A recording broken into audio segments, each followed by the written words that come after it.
الحمد لله رب العالمين. الحمد لله رب السماوات ورب الأرض رب العالمين، وله الكبرياء في السماوات والأرض وهو العزيز الحكيم. الحمد لله الذي بنعمته تتم الصالحات.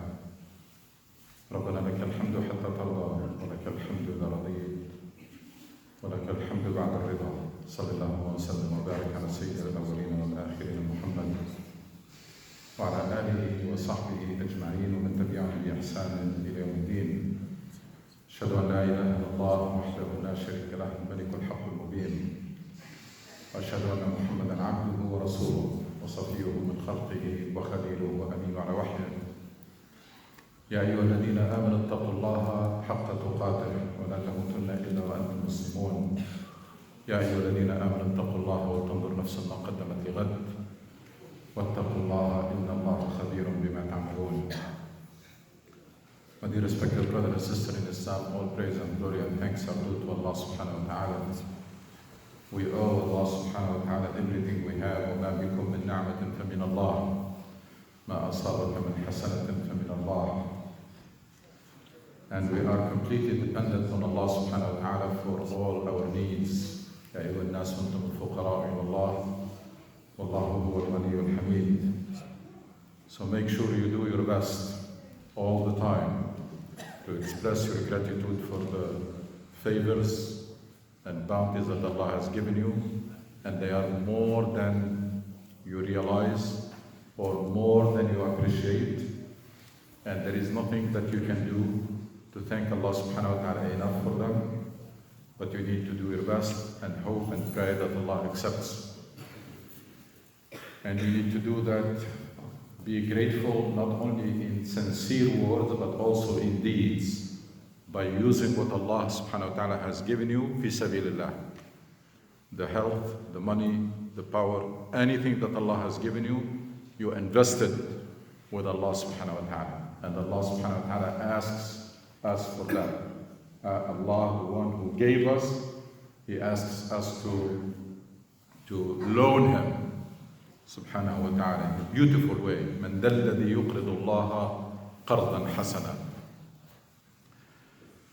And then to do your best also to make dua to Allah subhanahu wa ta'ala for your needs. Allah subhanahu wa ta'ala does not like those who do not make dua, those who do not express their needs to Him.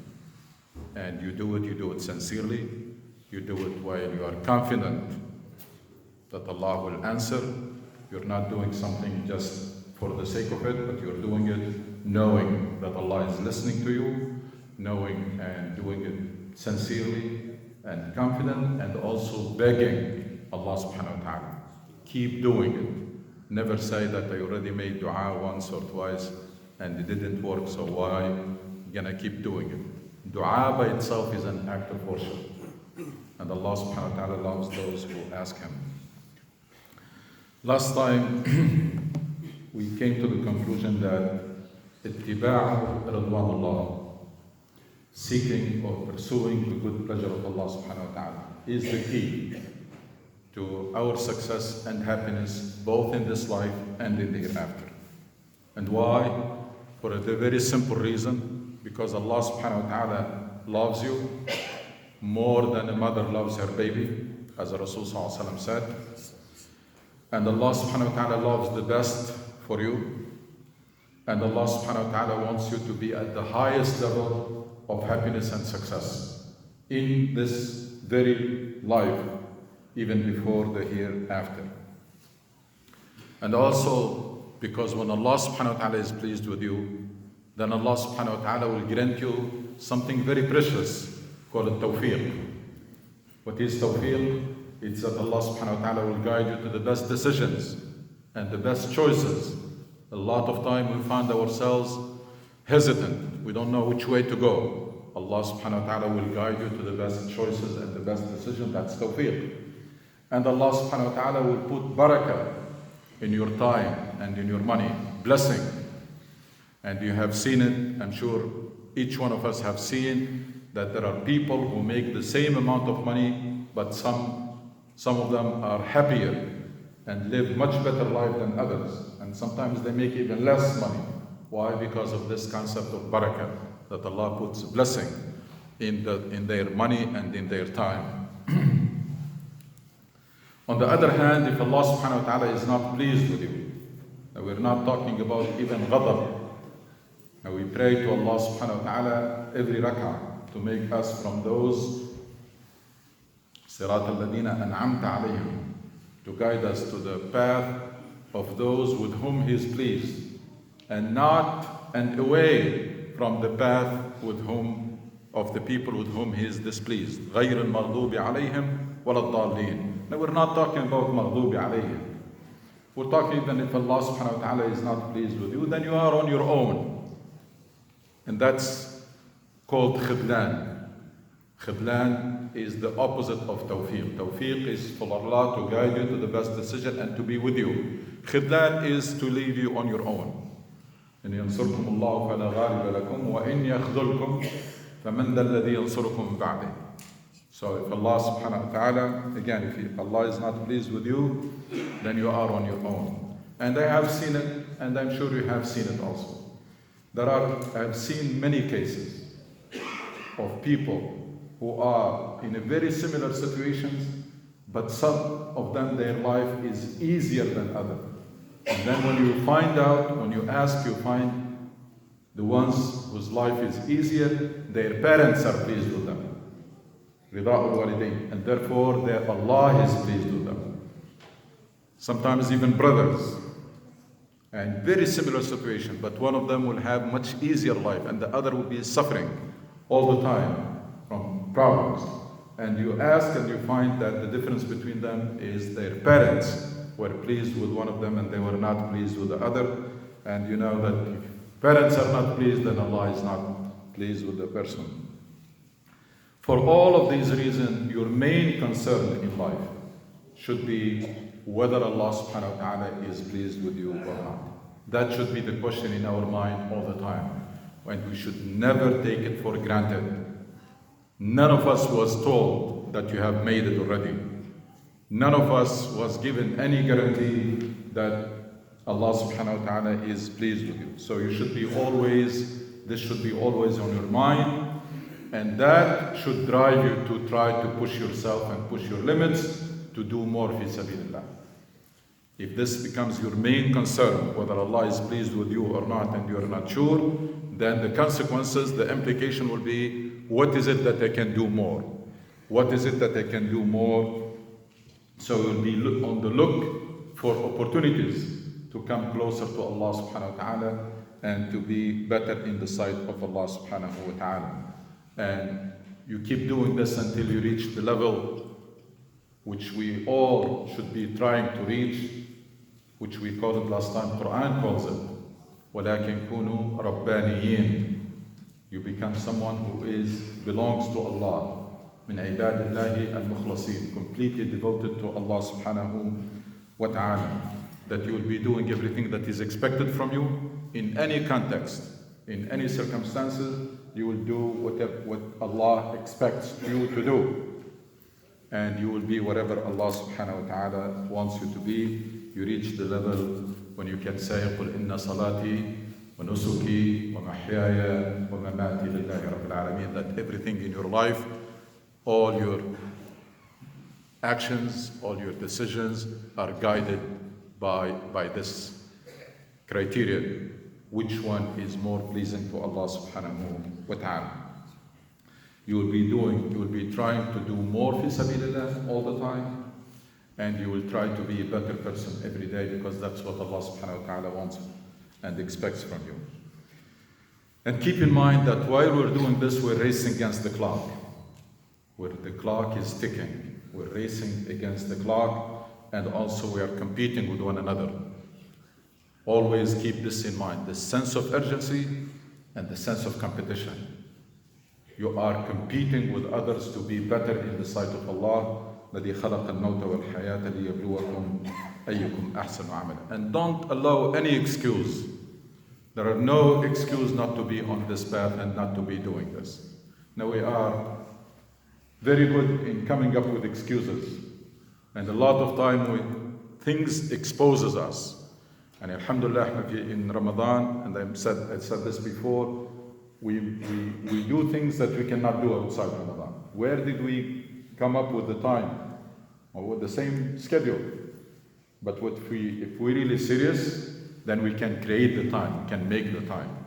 And nowadays, as the World Cup is going, there are people who watch 4 games a day. And if you ask them outside the World Cup, they have no time. Why you're not doing that? No time. They're very busy. And now we're talking about 4 games. And that's, by the way, not the exception. In the Muslim world, that's the norm. Like majority of people are watching 4 games, maybe 3, and see how many hours that takes. Add to those how many hours surfing social media, and you can see how sometimes we're fooling ourselves when we say, Allah, I have no time to study the Quran, or I have no time to learn anything. Why? Because I'm very busy. So Ridwanullah is the key. Ittiba'u Ridwanullah. You keep doing this all your life until you meet Allah subhanahu wa ta'ala. أيها الإنسان إنك كادح إلى ربك كدحا فملاقيه. The other key idea here is that this Ridwanullah is linked to what? Is linked to Muradullah. You want Allah subhanahu wa ta'ala to be pleased with you, you should find out what is it that Allah subhanahu wa ta'ala expects from you. The purpose of Allah. Muradullah. That's why I define Islam as dedicating your life to understand and fulfill the purpose of Allah in pursuit of the pleasure of Allah subhanahu wa ta'ala. يعني معرفة وإنفاذ مراد الله ابتغاء رضوان الله. And that's also, you should never take it for granted. And a lot of us think that we know what Allah subhanahu wa ta'ala wants. We have that short list of things to do and things to avoid, and we think that's the deen. And that's our mission in life. I'm going to pray, fast, avoid this, avoid that, and I'm fine. Learning the purpose of Allah subhanahu wa ta'ala. Ma'rifat muradillah. So much to learn, to understand the purpose of Allah subhanahu wa ta'ala, and so much to learn about Allah subhanahu wa ta'ala himself. Ma'rifatullah, because they are very much connected. You cannot understand and learn the purpose of Allah without knowing Allah subhanahu wa ta'ala. And the best way, as I mentioned last time, practical ways. There are a lot of time people say, I need practical thing to do. And then when you give them practical things, not many people will do it. Practical ways, as I said, try to study the names and attributes of Allah subhanahu wa ta'ala until you memorize and master them and master their meanings. That's a very effective way to learn about Allah subhanahu wa ta'ala. And study the Quran. Study the Quran. Each and every one of us must and can study the Quran. Never allow anybody to tell you that the Quran is only for scholars, and you are not, or never allow shaitan to fool you that you already know what you are supposed to know about your deen, so you don't need to learn more. That's not true.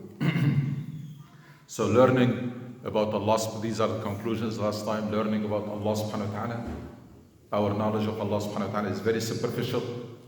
Try to explain Allah subhanahu wa ta'ala to someone, and you'll find very little to say. Why? Because you cannot give that which you don't have. In order to teach something, you should master it. So learning about Allah subhanahu wa ta'ala as if you're going to teach a course about it, or as if you're going to be tested about it, and study the Quran the same way. The same way you have studied textbooks in college. Study as if you're going to be tested in it, or as if you're going to be teaching it. Understand your deen, understand your mission in life. Allah subhanahu wa ta'ala created you to fulfill a specific mission. You'd better understand it and fulfill it to the best of your ability, because that's what you're going to be held accountable about on the day of judgment.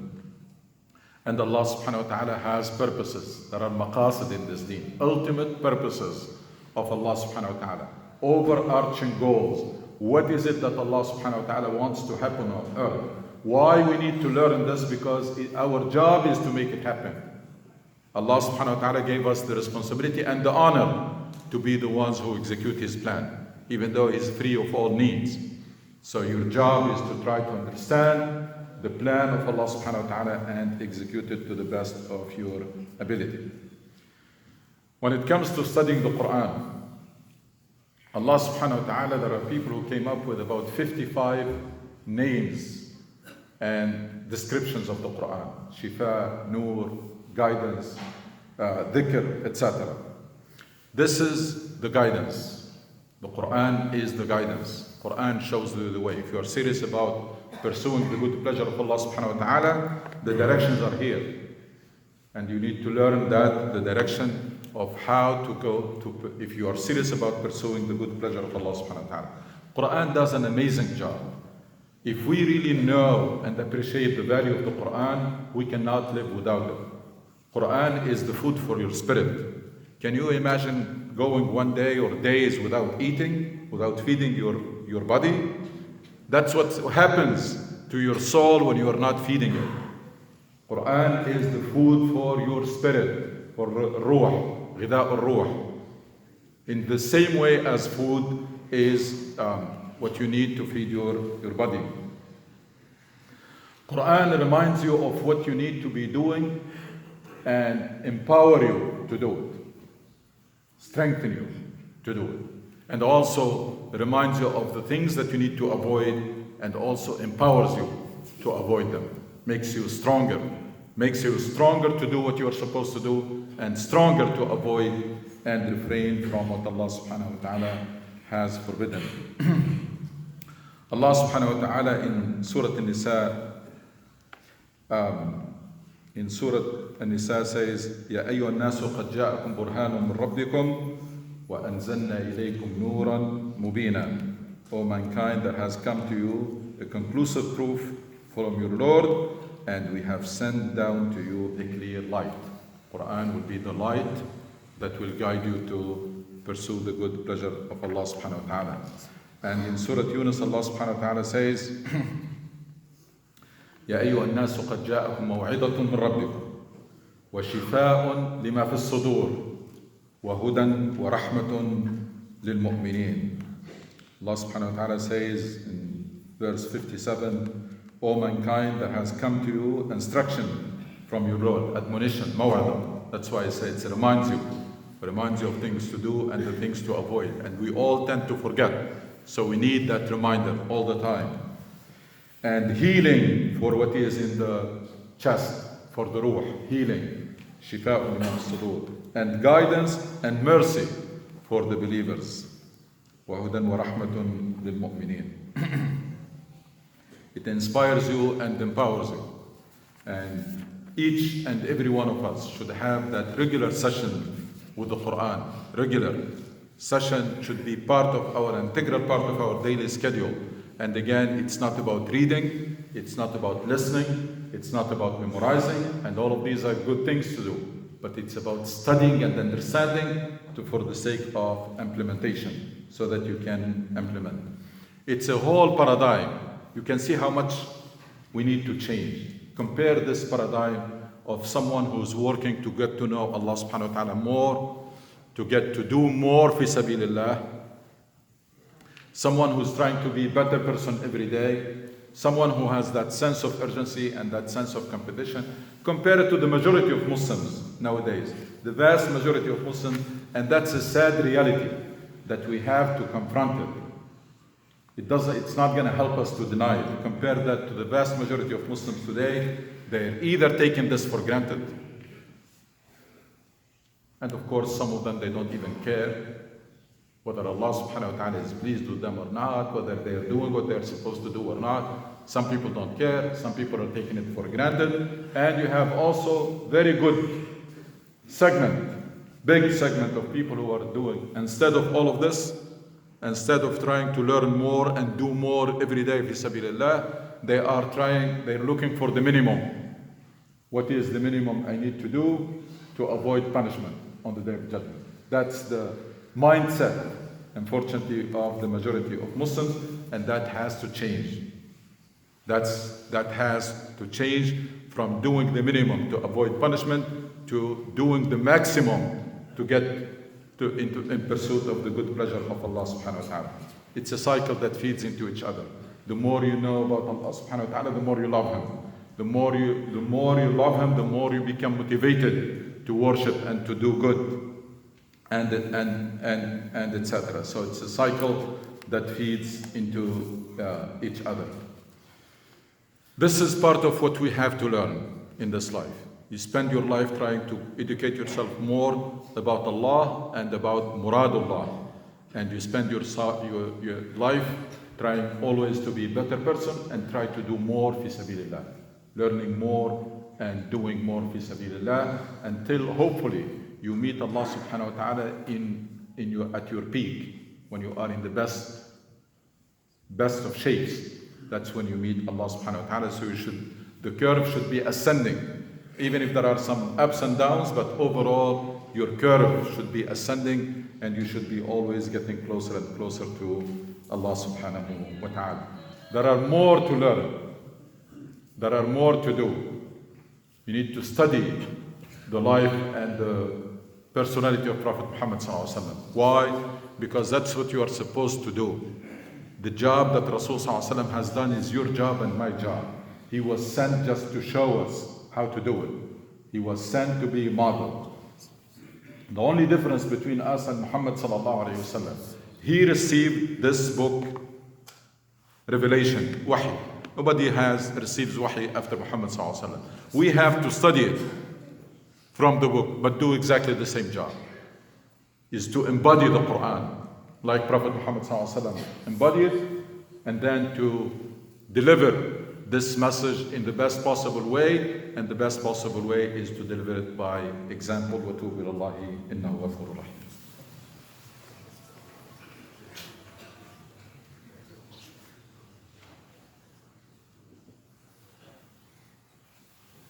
إن الحمد لله نحمده ونستعينه ونستغفره ونستهديه ونتوب إليه. نعوذ بالله من شرور أنفسنا ومن سيئات أعمالنا. من يهدي الله فهو المهتد ومن يضلل فلن تجد له وليا مرشدا. My dear respected brother and sister in Islam, as I mentioned before, the job of each one of us is to be Rasula Qawmah, to do the same job that Rasul sallallahu alaihi wasallam was sent to for all humanity, but you are responsible only for your circle. And what Rasul sallallahu alaihi wasallam did, he embodied the Quran, he implemented the Quran, and then delivered it to his circle, to the people around him. That's the job of each and every one of us, to be studying the Quran, not just for ajr. Inshallah, you will get the rewards, but study it to understand, to implement, and to share. And as I said, the best way to deliver the message of Islam is one, by example, and two, by compassion and good deeds. Al-insan abdul ihsan. People, they say, people don't care how much you know until they know how much you care.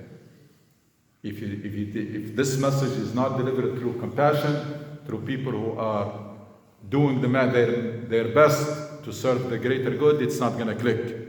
It's not going to resonate.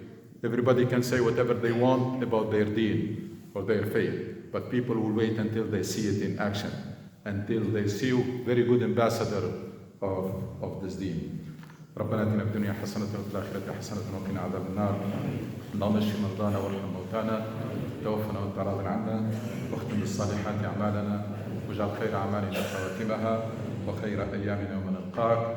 متعنا اللهم بالنظر إلى وجهك الكريم. ربنا ارحم والدينا كما ربونا صغارا وارحم موتانا وجميع موتى المسلمين. لا إله إلا أنت سبحانك إنا كنا من الظالمين. صل اللهم على سيدنا محمد وأقم الصلاة.